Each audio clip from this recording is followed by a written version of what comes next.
üllatusteks valmis. Kuulbet.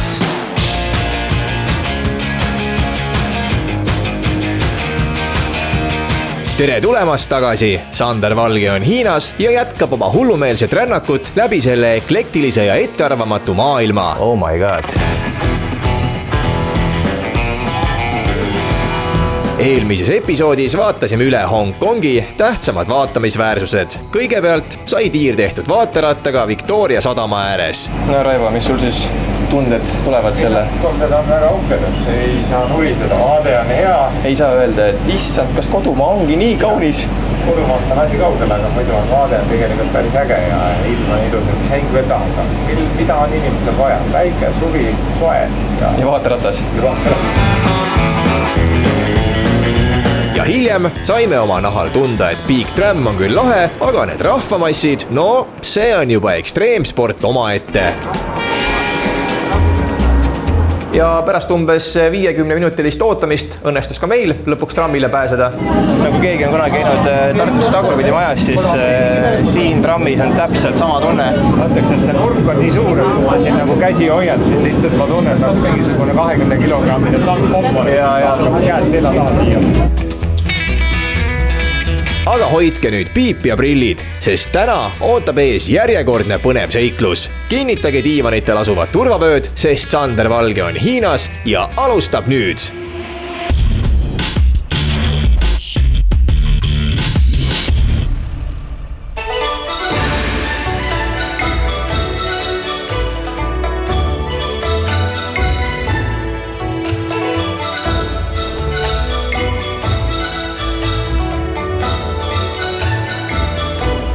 Uus päev, uus kaos. Täna on meil plaanis teguspäev, mis algab loomulikult ööbimiskoha vahetusega, sest miks jääda mugavustsooni, kui saab elu keerulisemaks teha. Üldiselt meeldib mulle reisidel valida välja selline kindel staap või üks hotell peatuspaik, kus saab siis hoida oma asju, sättida ja ühesõnaga selline nagu kindel koht, kuhu sa alati minna on. Aga kuna me homme tegelikult läheme ühte väga huvitavasse kohta, siis tundus hotelli vahetamine täpselt ideaalne mõte, kuna me liigume siis sihtkohale veidi lähemale ja saab tutvuda erinevate hotellide hingeeluga siin Hongkongis. Tere tulemast! 2083, uus hotell, uus päev ja ei saagi sisse või? Mis nad ei seendud? Mis meil on ikka õige tuba või? On ju? Ja nii juhtub, kui telefon ja uksekaart otsustavad omavahel sõbrustada. Pole hullu, veel üks väike sprint hotelli vastuvõttu ja kaart saab jälle eluvaimu sisse. Ja loomulikult ma tean, et telefoni ja hotelli uksekaart ei tohiks ühte taskusse panna, aga ma teen seda iga jumala kord ja ma ei õpi mitte kunagi. Tõenäoliselt polnud ilmselt kedagi kodus, kui kunagi mulle kulbiga mõistust jagati. Täitsa kena tuba ju. Täitsa kena tuba. Ma ei saa aru, kuidas need uudised räägivad meile sellest, et Hiinas on ruumipuudus. Vaadake, kui hästi siin on kõik lahendatud, näete. Kõigepealt tuled siia, siin on 2 voodit, mis on nagu eriti lahe on see, et ei ole lihtsalt blank valge sein, vaid siin on selline wall design, ilus pilt tehtud, all on mõnus, see on ikka pehme, ma saan aru, see on nahast. Jah, see on nahast, ei löö pead ära, kena LED-valgus, mis sa veel ilult tahad. Siis on selline tore lauakene. Ma kujutan ette, kui siin läheb hämaraks, linn läheb tuledesse, siis kogu see ilu vaatab meile siit ilusti vastu. Näed, seal on suur metroojaam. Äge, päikesepaneelid. Ja siin on siis olemas oigu puhas, väga korralik WC.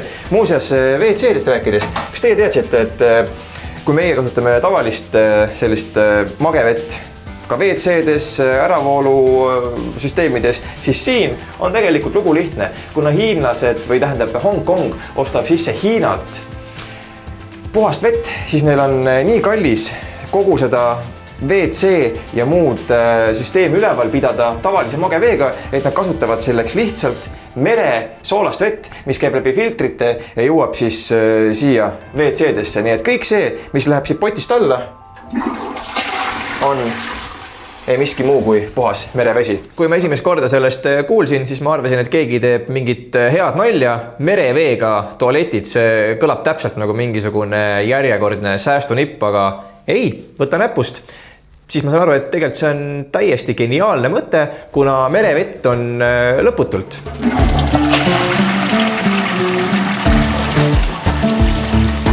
Hongkongil pole suuri järvi ega jõgesid, nii et magevesi tuleb siia kas vihmast või imporditakse mandri Hiinast läbi tohutute torustike. Aga kuidas jõuab soolane merevesi tualetti?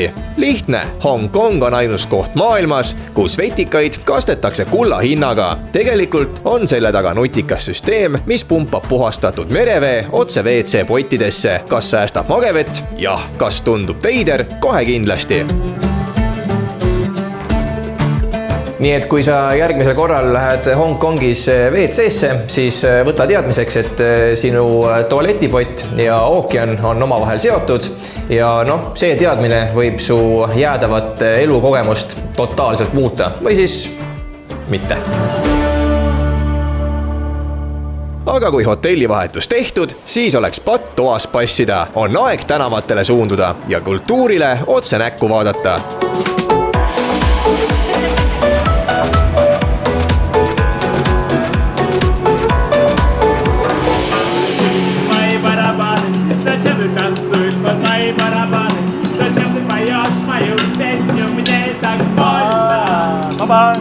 Ringi liikudes kuulsin ühtäkki live-muusikat ja võt siis oli küll, et see on täitsa hea, kaasahaarav, mõnus ja jalad keeldusid kaugemale minemast.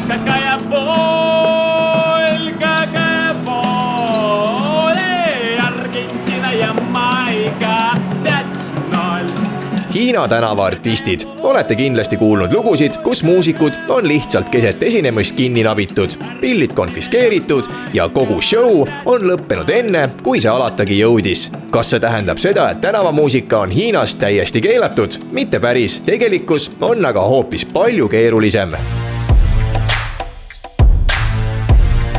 Hiinas on kõik avalikud esinemised rangelt reguleeritud. Kui tahad tänaval kitarri tinistada, pead hankima kohaliku omavalitsuse loa ja isegi siis ei tähenda see seda, et võid suvalises kohas laulu lahti lüüa. Kui mängid ilma loata, võid saada trahvi, pillidest ilma jääda või halvimal juhul veeta öö külalislahkes Hiina kinnipidamisasutuses. Aga ärge muretsege, tänavamuusika pole veel täiesti kadunud. Eelistatud on pigem rahulikud ja neutraalsed lood. Midagi sellist, millega keegi valitsuse arvates liiga iseseisvaks ei muutu. Punkarid ja protestilaulikud siin aga kaua vastu ei pea. Niisiis, kas muusik Hiinas võib olla vaba? Jah, osaliselt, aga täpselt seni, kuniks siis noodid ei lähe vastuollu seaduste ja riigikorraga. Ja kui see juhtub, siis tõenäoliselt võib olla sinu kõige suurem hitt see, kui sinu kitarr rändab politseibussi. Aga kui tänavamuusika veel eksisteerib, siis poliitiliste meeleavaldustega on asi palju konkreetsem. Need siin lihtsalt läbi ei lähe. Kõik, kes astuvad riigile vastu, saavad varem või hiljem oma osa kätte. Seda muuseas illustreerib väga hästi üks teadete tahvel, mis ripub ühe, ütleks nii, et väga huvitava hoone ees ja tegemist ei ole kindlasti kontserdi plakatiga. Ka siin Jim Cha Chui politsei jaaskonna juures seistes hakkab silma üks huvitav tabloo.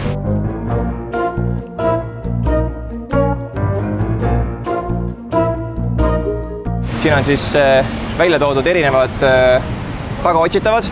Selles riigis kõige rohkem pearaha on välja pakutud siis inimeste eest 1 miljon Hongkongi dollarit, teeb umbes 118 000 eurot. Ja põhjus, mille tõttu neid otsitakse, on ikkagi riigivastane liikumine, kas poliitiline meeleavaldus või rahvaliikumised, nii nagu meil umbes koroona ajal olid igasugused sellised William Kovali-sugused eesotsas ja kutsusid rahvast meeleavaldustele, et siin juhtub siis sellistega selline lugu, et lähed tabloole ja rahvusvaheliselt tagaotsitavaks.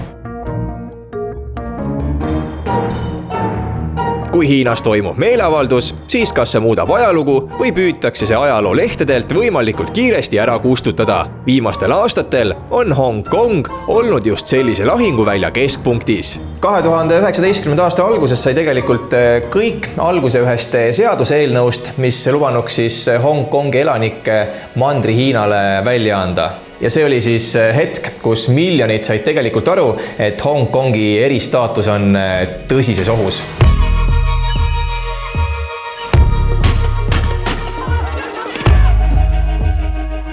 Tänavad täitusid vihaste protestijatega, kes nõudsid demokraatiat ja lubadust, et Hong Kong jääb Hong Kongiks, mitte teiseks Hiinaks. Vastus: politsei pisargaas, kummikuulid ja massilised vahistamised.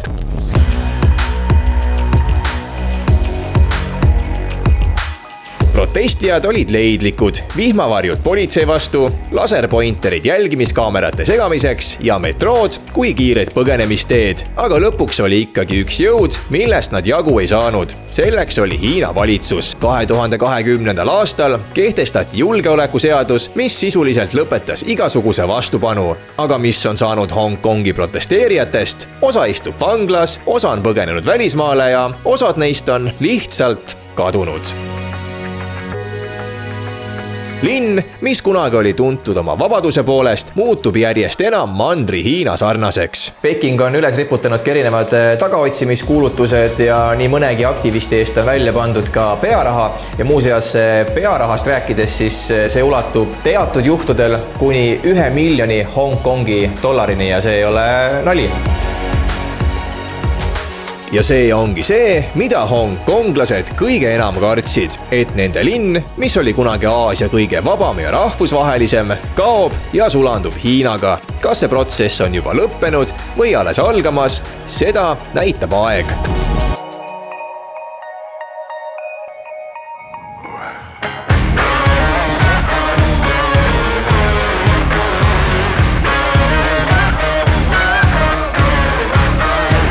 Aga nüüd keerame poliitika natukeseks maha ja läheme parki, kus asuvad Hong Kongi ühiskonna ajalootegelased, kes on seda linna kujundanud rohkem, kui esmapilgul arvata võiks. Liikudes sihtpunkti poole ei saa muidugi jätta imetlemata ka Hong Kongi liikluskultuuri.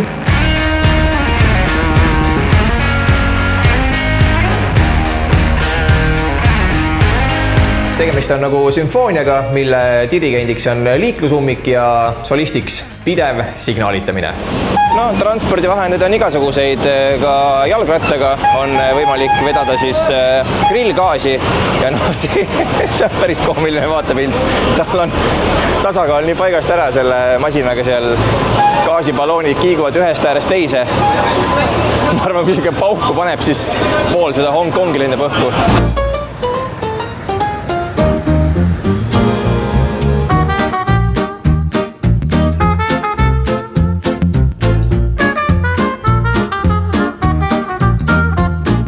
Tervitused siit Comic Star Avenue'lt.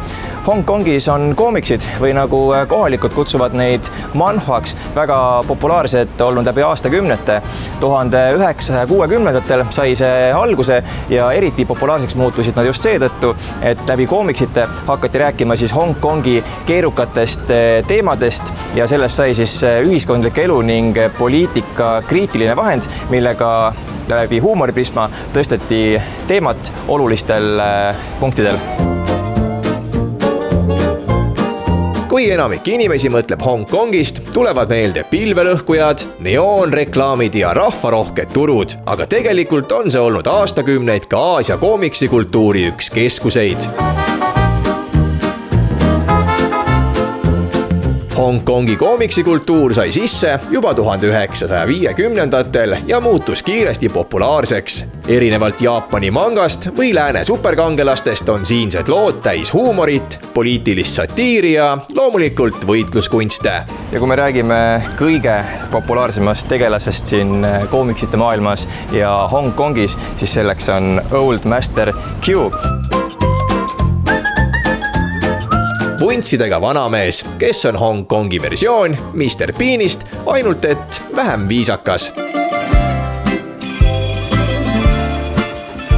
Old Master Q on haruldane tegelane, kes on näinud nii Briti valitsemist kui Hiina ülemvõimu. Ta on siinse ühiskonnakultuuri peegel, kelle lood on täis sarkasmi, absurdsust ja teravat ühiskonnakriitikat. Ja ilmselt just seetõttu on ta siiani nii populaarne.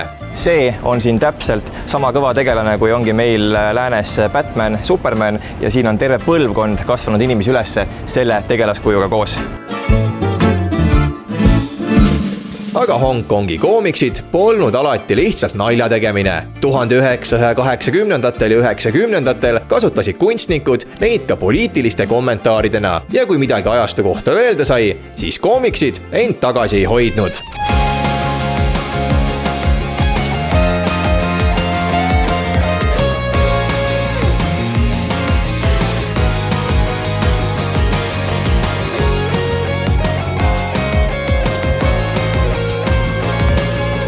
See park on muuseas üks neist paikadest, kus sa võiksid lihtsalt võtta rahulikult aja maha, veeta päeva ja lihtsalt nautida. Ja tegelikult üks huvitav asi siin pargis oli veel, et iga sellise väljapaneku juures oli QR-kood, mida saad siis oma telefoniga skännida. Saad teada rohkem informatsiooni selle konkreetse kuju kohta kui ka kuju autori looja kohta, nii et mina igatahes soovitan 100% tasub tulla.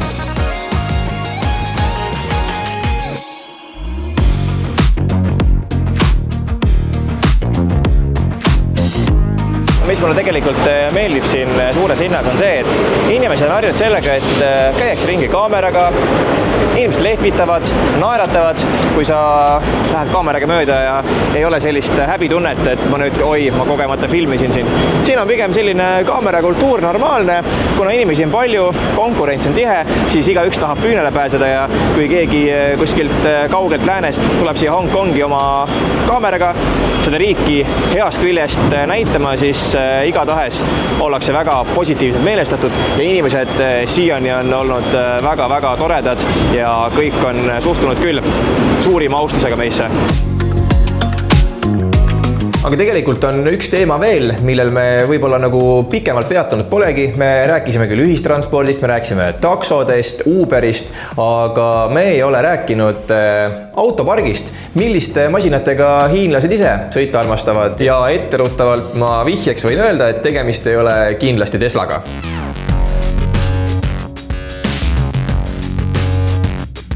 Hiina autokultuur on nagu riik ise, tohutu, mitmekesine ja pidevas muutumises. Kunagi valitsesid tänavaid jalgrattad, täna kihutavad siin luksusmaasturid kui ka pisikesed elektriautod. BYD ja NIO on tõusnud Tesla tõsisteks konkurentideks ja riigi rohepööre tõmbab tempot aina juurde. Kui mõned aastad tagasi oli Hiinas Tesla veel tõesti staatuse sümboliks, siis nüüd viimastel aegadel on kohalikud autole ja Tesla margile just selja keeranud ja seal on üks väike selline aga, miks neile Tesla enam ei istu.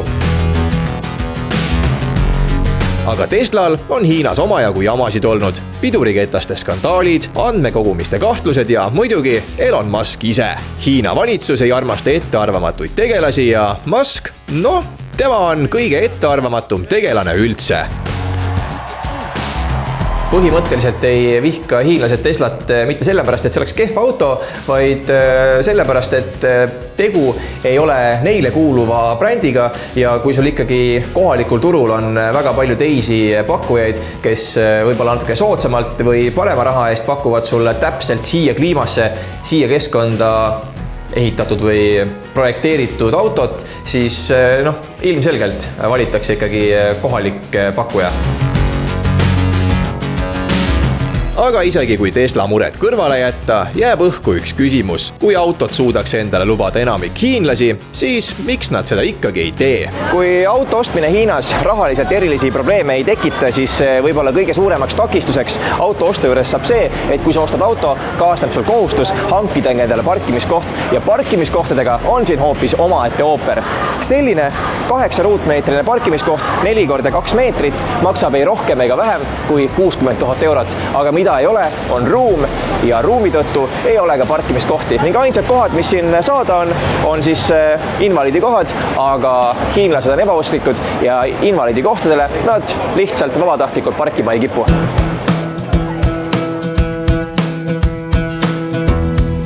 ja nii lihtne see ongi. Autoturg muutub, eelistused muutuvad ja nii mõnigi bränd peab siis oma positsiooni kohalikul turul üle vaatama. Vot sellised huvitavad lood siis autopargi ja hiinlastega. Kes oleks seda osanud arvata?